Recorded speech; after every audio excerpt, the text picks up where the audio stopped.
Speaking of idiots, Peter Navarro. Remember Peter Navarro was the guy that said 90 deals in 90 days? Well, he's on with Bartiromo yesterday, and now he's skipping the deals, and now they've moved to just sending out letters to people. Listen to what this idiot, Peter Navarro, said on Fox Business yesterday. Real quick, Peter, how many more deals would you expect on trade in the coming month? Well, look, I want to make this really clear. We've got a bunch of deals right now, but a lot of them are unilateral because we had to send letters to people. And the problem, Maria, is they have such a good deal screwing America, let me be blunt about it, that they're reluctant. But we've got over 90% of the trade deficit covered with letters or deals right now. We're in a good place. Trust in Trump. He's going to get it done, and the American people are going to have trillions of dollars in tax cuts and debt reduction because of that. Let's never lose sight of the fact of that. Well, we just had a budget surplus for the month of June, so there's that, thanks to tariff revenue. Peter, good to see you. Thanks so much. Always a pleasure. Good to see you, Peter. I noticed that she didn't bring up the fact that inflation is up in almost every category. And I noticed that, this was the guy who said 90 deals in 90 days, but we're in a good place because Donald Trump sent out letters. You know how stupid that is? Yeah, I mean, there was a while there that I wanted to marry Jessica Alba. So if I sent a letter to Jessica Alba saying that I wanted to marry her, does that mean we're married? No, she would laugh at me and I would imagine, rip up the letter. That's what a lot of these world leaders are doing, and that's what they think of Donald Trump. It's so absurd and ridiculous. Like if I write a letter to the bank saying I want a $50,000 loan, does that mean I'm getting the loan? No.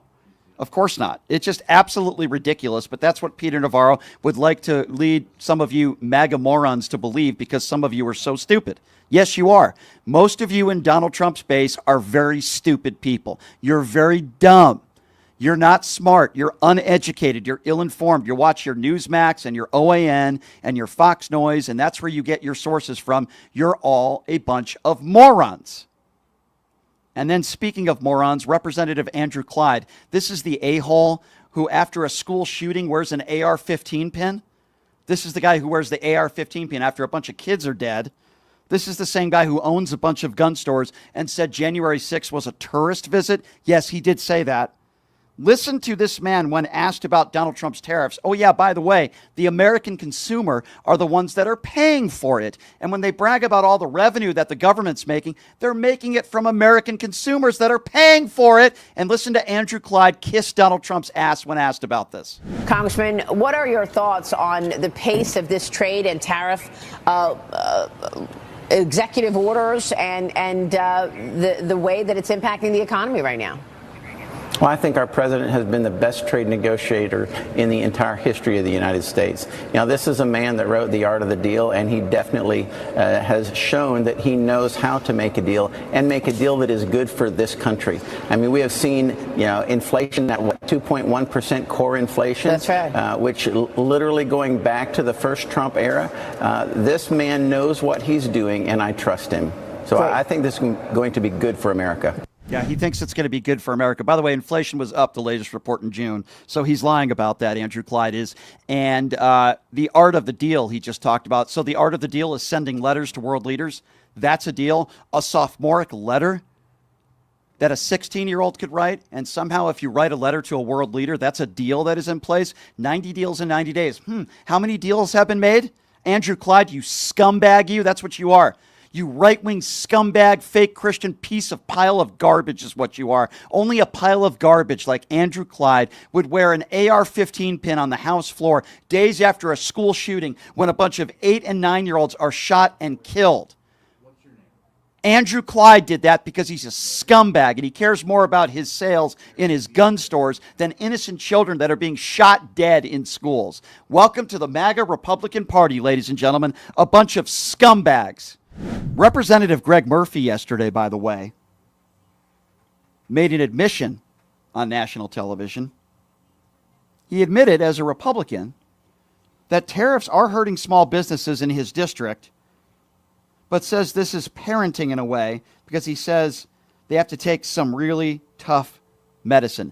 This is the way they're describing people losing their businesses and the American consumers having to pay more. and he's saying, take your medicine. It's insane. And he's saying this on national television. Listen to this.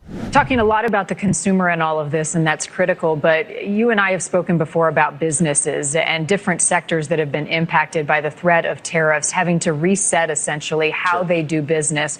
What are you hearing from those in your district about how they're dealing with all of this, small and mid-sized businesses?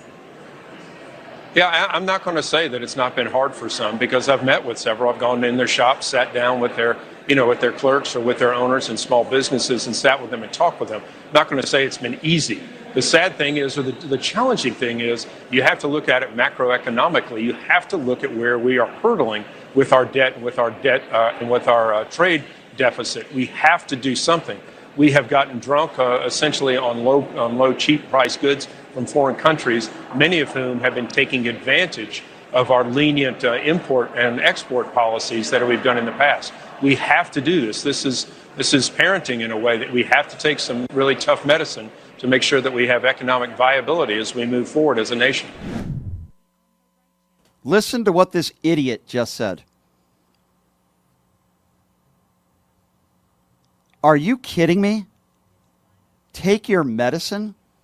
When 15 million people lose their Medicaid, is that what the excuse is going to be for MAGA Republicans? Take your medicine? Are you kidding me? I don't usually talk a lot of local politics on this show, because usually I don't care. But this is a national story. So Mark Amodei, who's a complete right-wing moron, who I've actually had run-ins with before, refused to do this show, actually voted to pass a bill that taxes you if you break even in a casino. I'm not making this up. If you break even in a casino, say you hit a $5,000 jackpot and then you lose $5,000 at the blackjack table, Mark Amodei voted for a bill that would say you still have to pay taxes on the money you won on the slot machine, even though you lost it at the blackjack table, which obviously is insane. And even Mark Amodei agrees. And on CNN, he's caught because he's saying, well, wait a second, you voted for this bill, and this is what's in the bill. Listen to this jackass who's supposed to represent people in Nevada, who is a complete clown. Listen to this exchange. In this tax and spending bill, which just was signed into law and you voted for, there are tax changes regarding gambling. Now, it's a little bit complicated to explain, but basically it means if you go and gamble for a full day, and you break even at the end of the day, which is a pretty good day for a lot of gamblers, you're still taxed. You're still taxed on your winnings. So starting January of 2026, breaking even is losing. Do you support Absolutely that right. Absolutely right, except that was put in the Senate. I did not vote for that. Nobody from Nevada in the House voted for that. So now the question when it comes back is, how do we fix that? And so we moved the bill because on balance, but I can assure you that I expect the Senate through the unanimous consent process, and if not, we've already introduced a bill and working across the aisle with Dina Titus to get that fixed. You shouldn't be taxed on income that wasn't really income, regardless of who you are. But sorry, didn't you vote to pass this bill after it came back from the Senate? I voted to pass it back because it had that in it, but I wasn't going to kill the whole bill over something that we think we can fix. So, if your question is, do I support that provision? No. But you did vote to pass. It wasn't enough to keep you from passing the bill? Correct.